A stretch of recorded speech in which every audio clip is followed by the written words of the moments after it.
In this video, we're going to solve a quadratic inequality algebraically. So solving quadratic inequalities is actually pretty similar to solving a quadratic equation.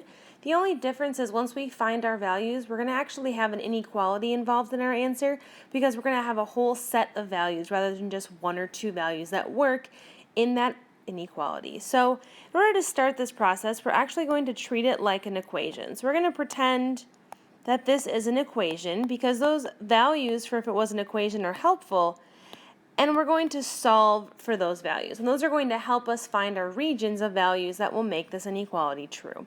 So if we turn this into an equation, we get x squared minus 9x is equal to negative 20.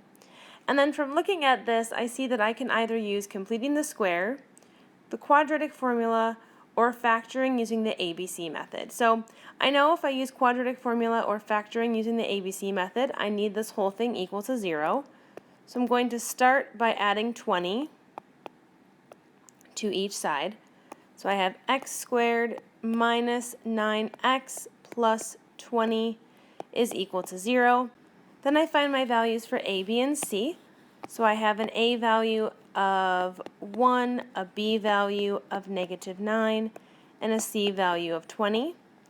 And so if I use factoring with the ABC method, I need two numbers that multiply to 20 but add to negative 9, which I know are negative 5 and negative 4. So I can use the ABC method here. You also could use the quadratic formula, and you'd end up getting the same answers. And since I can see that the ABC method works really well here, and I have an a value of 1, I can write this as x minus 5 times x minus 4 is equal to 0, and then utilize my zero product property. So I can set x minus 5 equal to 0, x minus 4 equal to 0, solve,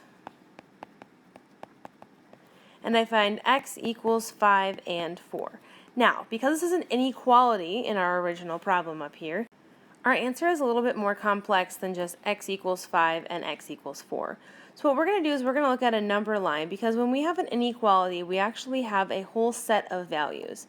And I'm going to label this 4 and 5. Now what these 4 and 5 represent are key values that outline where this inequality is going to be true. Now, because we have an inequality here without an equal to sign, we have open circles here at 4 and 5. So you should make a note that the two without the equal sign have an open circle. If we had the equal to sign, it would be a closed circle, and that's something we learned previously in Algebra 1.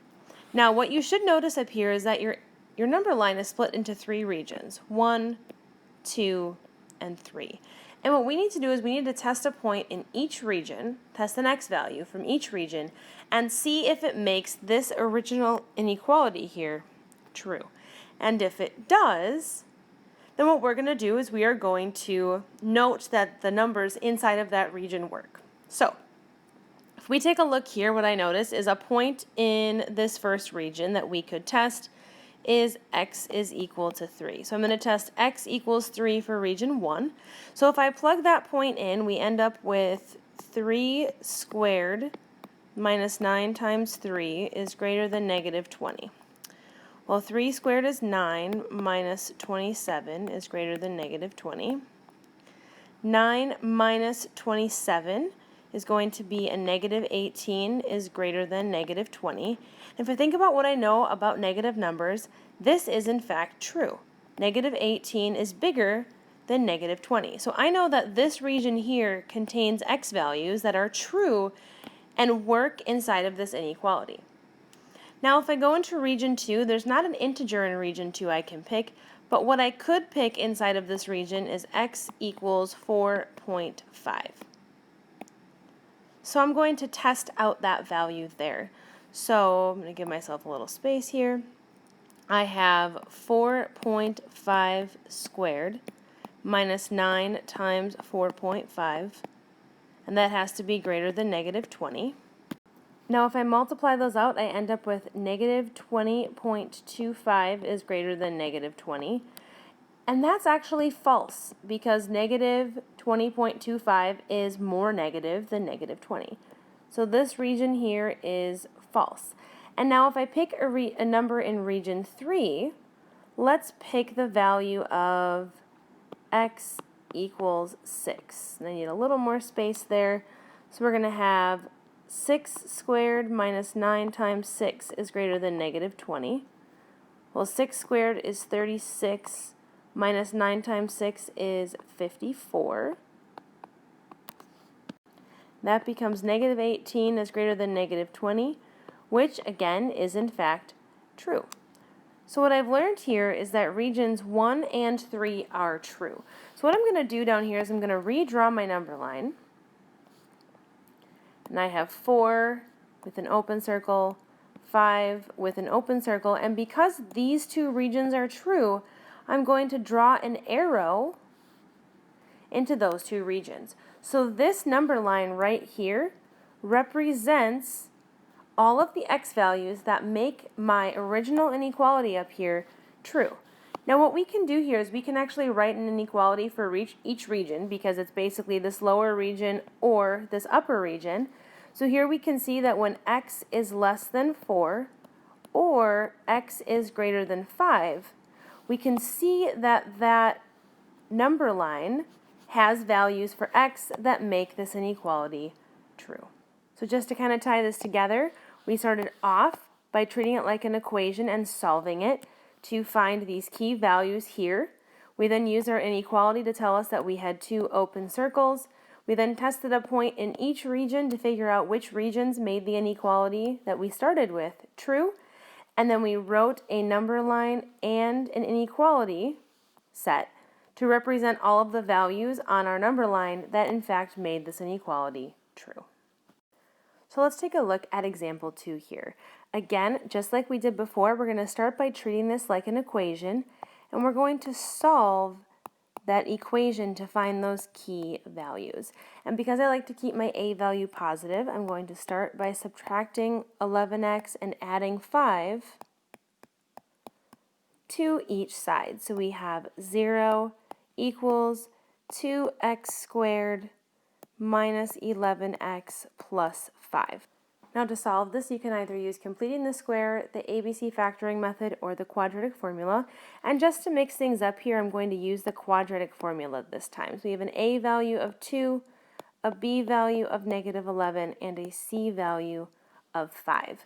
So if we use the quadratic formula, we have x equals opposite b, so 11, plus or minus the square root of b squared, so a negative 11 squared, minus 4ac, or plus a negative 4, times 2 times 5. And then all of that is over 2 times a, which is 2. So now if we simplify what's under the square root, we get 11 plus or minus the square root of 81 all over 4. So that turns into 11 plus or minus the square root of 81 is 9 over 4. And then if we split that, we get 11 plus 9 over 4, which can become 20 over 4, which gives us an x value equal to 5. Or we get 11 minus 9 over 4, which is 2 over 4, and gives us an x value of 1/2. So I have two key x values here that I'm going to use on my number line. So if I create a number line here, I have x is 1/2, x is 5, and then because I have an equal to underneath my inequality here, I'm going to have a closed circle. So now my job here is I need to test a point in region 1, region 2, and region 3. So if we start with region 1, I'm going to pick the x value of 0, because I can. 0 is in that region. It's less than 1/2. So here I have 11 times 0 minus 5 is greater than or equal to 2 times 0 squared. Well, this side becomes negative 5 is greater than or equal to 0. That is false. So I know that this region is false. I then move on and I test a point in this region, which I'm going to pick 1. So if I pick x is equal to 1, I end up with 11 times 1 minus 5 is greater than or equal to 2 times 1 squared. Well, 11 times 1 is 11, minus 5 is 6, is greater than or equal to 2. That is, in fact, true. And then if I look in this region, I'm going to pick x is equal to 6, because that's larger than 5. So then from here, I do 11 times 6 minus 5 is greater than or equal to 2 times 6 squared.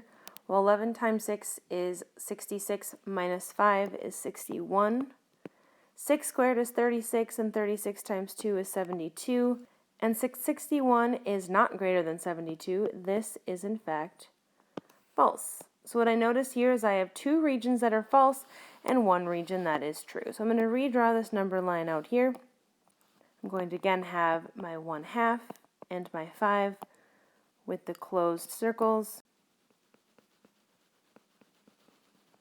Okay, and then because I only have this region in the middle that is true, I'm simply going to connect the two, because this region produces false points and this region produces false points. Now, because my x value is sandwiched between two numbers, that's how I'm going to represent it in my inequality. I'm going to put x is on the smaller side or equal to 5. So notice x is on the smaller side or equal to 5, and it's on the bigger side of 1/2. So notice that x gets sandwiched here because it's literally sandwiched between these two numbers. So here we have our inequality and our number line to represent all of the x values that make our inequality true. It's all of these x values in here, or all of the x values that are bigger than 1/2 and smaller than 5.